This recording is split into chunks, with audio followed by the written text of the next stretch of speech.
It is Tuesday, September the 2nd, 2025. It's 9 o'clock in the morning, and the Kirk County Commissioners Court is now in session. This is a special meeting to have a public meeting on the budget. We do have public input, so if there's anyone that would like to address the court, this is an opportunity for you to do that. Is there? Okay. Those are always clear. Okay, there being none, we'll move on to Commissioners' comments. Any comments that anybody would like to share? No, we're just still working hard, trying to get a lot of things resolved on the cleanup and everything, and I'd like everybody to know that it's going really well. The crews that are out there working had to take off Sunday and Monday, I guess, because of the rain. They got stuck. Yesterday for sure, Yeah, yeah. I got stuck out in the pit out there. But they're back at work today, got a good plan, and so keep them all in your prayers. We couldn't imagine any better coordinations with our state partners in all of this. I mean, it's unbelievable. And both the contractors doing the debris cleanup, I mean, they bend over backwards to accommodate. If somebody says there's a problem, hey, can y'all get this picked up? It was missed, or somebody threw some stuff, more stuff out in the right of way or whatever, I can tell them, and boom, within usually 12 hours, it's gone. So, like I said, they're putting the best foot forward. And also, it's good to know that, Commissioner Jones and I probably had upwards 80, 90 meetings out there at the EOC since all this started. Seems like a year ago, but it's only been a couple months. But there's just a lot. We meet with so many acronyms, whether it be FEMA, TDM, TxDOT, and a half dozen more acronyms that from time to time. And it's a chess match to get to where we are right now. And it has huge impacts on the budget. I mean, without putting this burden from the flood on the backs of our taxpayers, it's because of a lot of the work that's done out at the EOC, getting us to the point where we are. Wouldn't you agree? Absolutely. Okay. That's all I got, Judge. Well, let me follow up on that.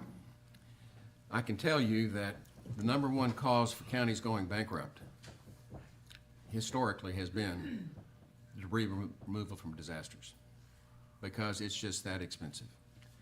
And we were about 2 or 3 days into this disaster when TDM reached out to us, to me and the rest of us, and informed us that the state would handle the county's portion of the debris cleanup. TxDOT handles the state roads, and we handle the county roads, and they're paying for our cleanup.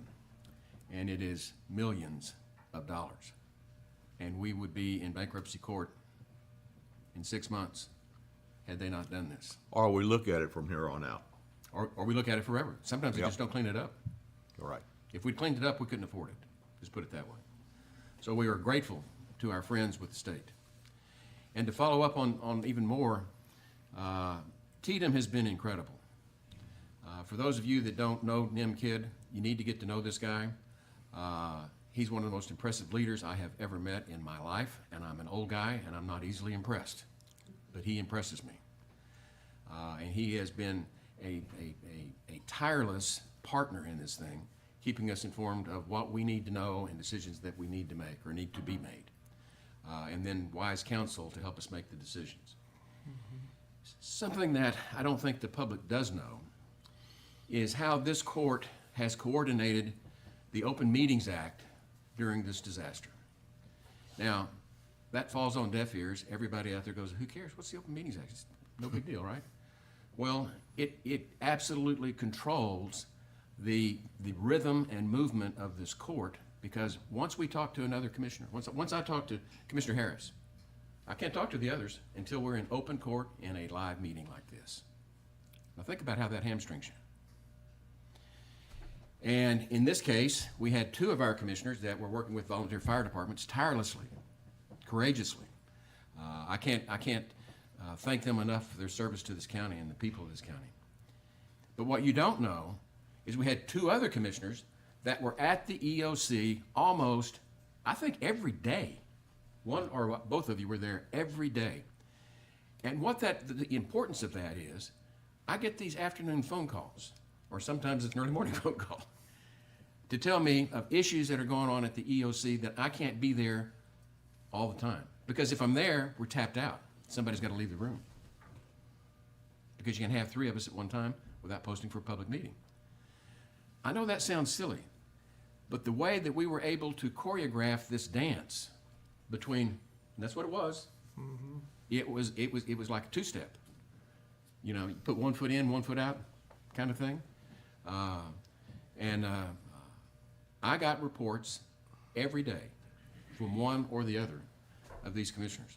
And so you may not have known where they were. I knew where they were. You may not have known where I was. They knew where I was. And we were able to coordinate this recovery at an incredible rate Right. by all standards. So I wanted to give thanks to the commissioners, your contributions during this, and inform the public of the different roles that everybody played and how well we played them together. I also wanted to share with the public that I just got back from a 3-day conference in Austin. You know, you always have to be careful when you go to Austin because you never know what they're going to do. But it was a TAC convention. The Texas Association of Counties puts together an annual, but it's really a biannual because it's after every session of the legislature. They have a legislative update. And a number of people in this room were there. It had all elected officials from county judges, commissioners, elected officials, constables, JPs, the whole gambit of elected officials were there. And I can tell you that I was deeply moved by the support that we have statewide for this disaster. It's incredible. I can't tell you how many people came up and had supportive and affirming comments and affirmations. The state of Texas is behind us. I can tell you that. And I think it's important for the people to know that. And I learned that the governor is our friend. So, things, I have a meeting on Wednesday with the number 2 chief at Tatum, and I want the public to know it's probably about time they're going to pick up and leave it with us. And so that may be what's coming this week, I don't know. But you can see that the progress we're making, they gradually drift out and leave as we get farther and farther along on this recovery. So that's just a status report of basically how well we're doing after 2 months of hell. And the fog's beginning to lift a little bit. Everybody's has been a little shocked, right? Sometimes real shocked. My wife among one of them, dealing with these PTSD symptoms. But things are coming back. It's going to take us a while. Remember, when we talk about the disasters and how NIMKID says that there's 3 disasters in a disaster, the event, and then number 2 is the mental health. Well, that's the part that we're struggling through right now, and we're getting better.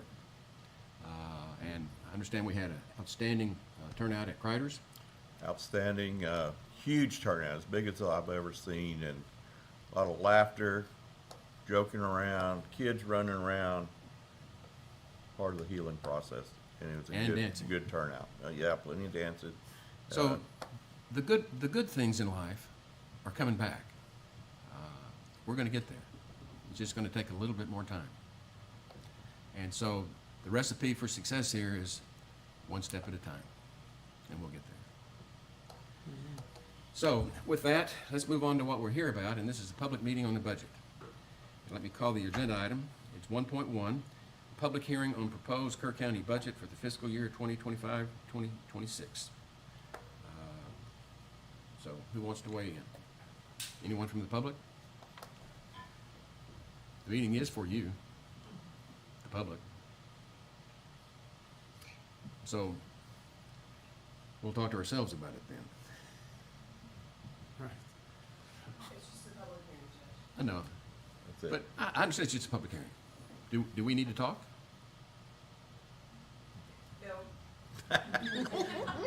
Keep it simple, Kelly.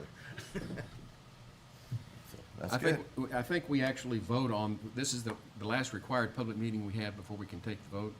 And the vote's gonna be Right. on September the 8th, next week. So I guess we go to 1.2. So, let's go to 1.2, which is, consider, discuss, and take appropriate action to approve amendments to the Kerr County purchasing policy. Ms. Shelton?